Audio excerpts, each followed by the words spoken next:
in this lesson, we'll learn how to set up the base textures for all of the layered shirts that our character is wearing. All right, fantastic. So this is kind of where we're at this point. Now, one important thing you probably should do before we move forward is have Mari go ahead and calculate the ambient occlusion for the objects. Now, the eyelashes and the lens objects, not too important, but for the character, we'll just make sure that object is selected. Come up to Objects and choose Ambient Occlusion. You'll see down here that Mari's going ahead and calculating that, and now we have some ambient occlusion type shadows that are showing up around our model here. Now, another thing that I like to do is come over to my shader, and let's just maybe turn down the ambient light a little bit. You can see that right here. We can turn that down temporarily, and we can also turn down the amount of ambient occlusion, so we're not getting quite as intense shadows. Now, we do want to go ahead and begin to layer in sort of this base texture for the 3 different shirts that our character is wearing. So let me just show you which those are. Let's go ahead and grab our selection tool, and I'm going to use face selection mode, and we'll make sure that Smart Selection is turned on. It's going to allow Mari to select the UV shells here. So we'll just tap. There's a shirt right there that is the undermost shirt. There's a shirt right here. And of course we have this shirt right here. So let's go ahead and select this particular patch right here first. And you know, that one's kind of hard to get to based on kind of the layering of these shirts. So this one would probably be easiest just to come over and paint in the UV view. So let me hit the P key to grab my paint tool. We'll come over here to the UV view, and let me hold down the S key to find that shell. There it is. Now, at this point, I like to come over and make sure that Mari is set up in the projection palette to paint on selected geometry only. So basically, the default is all. So if I come to paint at this point with all, it's going to get all over everything around that shell. But being that we have selected only marked here, basically we can come in and we can begin to paint. Let me make sure, I'll just hold the I key to bring up my channel pop-up. We've got the normal channel selected. Let me select my color channel here, and there we go. You can see my painting mode is set to clear. Let me just set that back to normal, and there we go. There's the current color I have selected. That's not a good color. That's kind of a pink color, and I'm thinking kind of this shirt that's the deepest down is probably kind of a white undershirt. So let's go ahead and clear my buffer before we bake. We'll just tap that button there, which, by the way, I typically have my bake behavior set to clear only. That allows me to manually bake by hitting the B key. That's just my personal preference.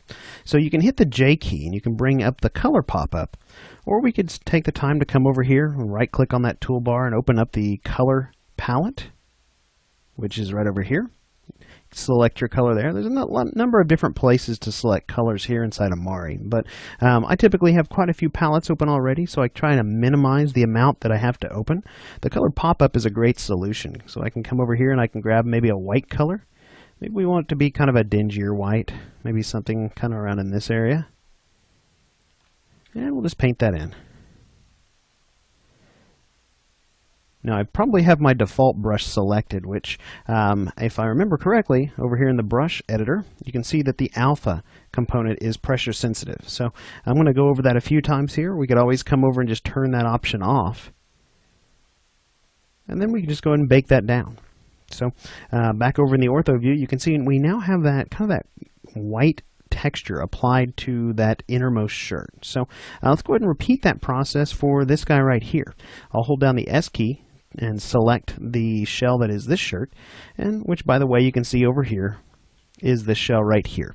There's only one shell to it, so we don't have to worry about a back side of that shirt. So with that selected, let's go ahead and hit the J key again, and I'm going to go ahead and set this to kind of a dark khaki brown color. Let's see what this looks like. Yeah, it's a little saturated, a little bit green maybe. Maybe go with something like that. Yeah, that's a little bit better. Let me go ahead and paint that in here, and we'll see what that looks like. Make sure we get good coverage there. Go ahead and hit the B key to bake that down. And that's what we're looking at here. Now, at this point, you can see the specular highlights are pretty intense. We haven't created a specular map. In fact, we're going to wait till last to do that. So just like we did with the ambient occlusion and the ambient light, I like to come over to my shader and maybe just pull the specular down just a bit. That'll help us to be able to get a more accurate read on those colors. Now we could always come over here and just tap this button right here, which it will enable basically flat shaded mode, allowing us to look at the colors with no lighting at all. But to me, I like to just turn down the specular highlights until I really have a need for them, and I'm trying to configure them. So I like that color. Now obviously we're kind of at this point sort of playing dress up with our model here. We're wanting to pick colors that go together, things that look good in terms of if we want this guy to be stylish, or if we want him to be, maybe he's not stylish at all. Maybe he's wearing things that absolutely clash. So this is a point where thinking about the purpose of this character and what this character does in game is probably a pretty important thing. Now, obviously this isn't for a real game, so we can assign whatever role we want to this guy. And I definitely don't want him to be the kind that just stands out because he can't choose the right clothes that go together. So let's just say maybe he's a shop owner. Maybe it's a convenience store. Maybe it's a gun store. Maybe it's a hot dog stand. Just a shop owner. So now in terms of this outer shirt right here, I'm going to go ahead and hold down my S key again, and we'll go ahead and click on that shirt. You can see that this shirt is one that consists of multiple shells. So while holding down the S key, I can hold Shift, and you can see that little plus sign that appears right next to my cursor. We'll go ahead and start to add to that selection. So we'll go ahead and orbit around, clicking on the various shells that make up that particular shirt. Now I will go ahead and warn you, because I'm familiar with this geometry, there's a shell right back here underneath his collar as well. So you'll want to go ahead and shift click on that one too. And that should get all of the shells selected for this particular piece of geometry here. Now we've been painting on a single layer. Let's go ahead and jump over and take a look before we go any further at the layer stack here for our color channel. We'll go ahead and tap on that. I'm going to snap it in right over here.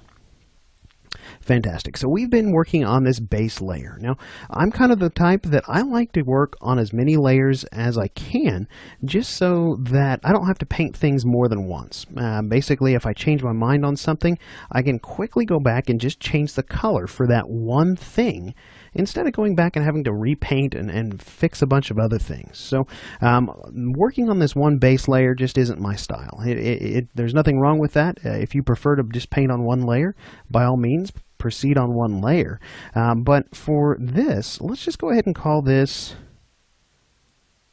I'm just going to go and rename that by double clicking on it. Let's just call this undershirts _ base. There we go, fantastic. And we'll go ahead and create a new paint layer right on top of that with this button here. Now, for this one, we called the other one undershirts. Let's call this one outer shirt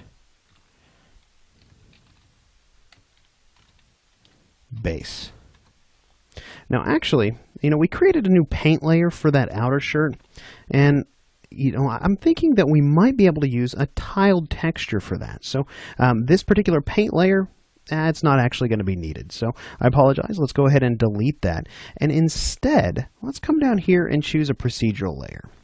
Now, the procedural layer looks kind of like this strange little grid with a plus sign next to it.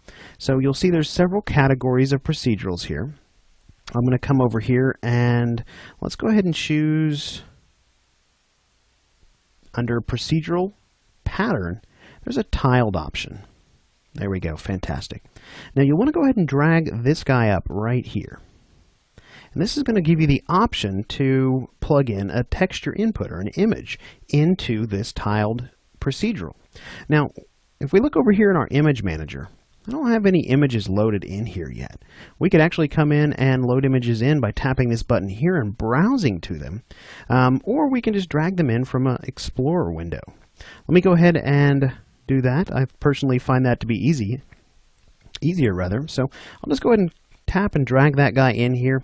Now, this is probably an opportunity for me to let you know that I don't have rights to all the images I'm using in this course, so I can't give them to you. They're not my images to give. So I'm going to use them to teach with, but if you want to go out and download these same images, by all means, I will include the links so you can go ahead and download those. I just can't include them in your project files. So this particular one is actually from CG Textures, and I've cropped in on it so that I can tile it a little bit easier. All right, fantastic. So this particular image here, we'll just go ahead and tap it from our image manager and drag it over and drop it right there on that input. And you can see here that it basically tiles everywhere. That's immediately going to be a problem. We don't want that everywhere. So before we go any further, remember we have this information selected here. Let's go ahead and add a mask to that tiled procedural. So we'll go ahead and tap this button here. And if we come over here, select the mask, you'll notice this little icon. That's your layer mask. So as a matter of fact, let's just look at just the layer mask here. We'll come over here and tap this little button right here, which is to view the current paint target. And you can see by default, that mask is filled with white. Well, we need to either choose white or black. Basically, black is going to hide. So with this filled with white, would it be easier to basically paint all the places we don't want this texture? Or would it be easier to just paint the areas we do want it? Well, I assure you it's the latter. So let's just switch over to patch selection mode really quickly here. And we'll select all the patches. And I'm going to come over here and choose under the patches menu to fill with black, just like so. Now at this point we can go back to face selection mode, and if I hold S, you can see I still have those faces selected. We can come over to the UV view really quickly if I zoom out. We can go ahead and paint those all with white. So we'll just hold down the J key, and I'll just drop in a quick white color here. Just like so. Go ahead and hit the B key to bake that down. And there we go. So now we've got our mask in place for this tiled procedural. If I hold the I key to bring up my channel pop-up, let's go ahead and select our Beckman shader again. And there we go. Now we have just this texture being applied to the shirt. Now obviously that texture is very, very large, much larger than I want it to be. So let me come over here and adjust some of the settings for it. We can come over here and adjust the number of repeats in both the U and the V. So let's just bump that up together to maybe, let's just try maybe 8.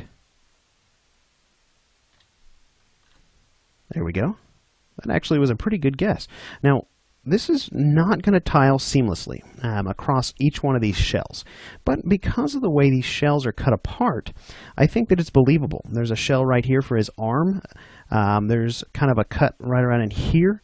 All the cuts that were made for this shirt are in believable places where a natural seam in this shirt would fall. So let's come over here and maybe adjust these again. Maybe we go up to 9 and see what that looks like. That's pretty good. So I like the size of that texture. It's fairly believable that he's wearing a plaid shirt at this point. So you can come in here and you can play with some of these settings if you'd like. You can control things like the rotation angle, sort of like that. You can control the offset in both the U and the V if you want to begin to shift that texture around. You can do it here. You can also mirror it in both the U and the V. But in this lesson, we've learned how to lay base textures down for the 3 different shirts that our character is wearing. Now, at this point, we've done the base textures for the shirts, but we need to shift our attention down here to the pants. The pants, unfortunately, are going to require a little bit more work, but I will show you in the next lesson how we can begin to create the stitching around the ankles of the pants.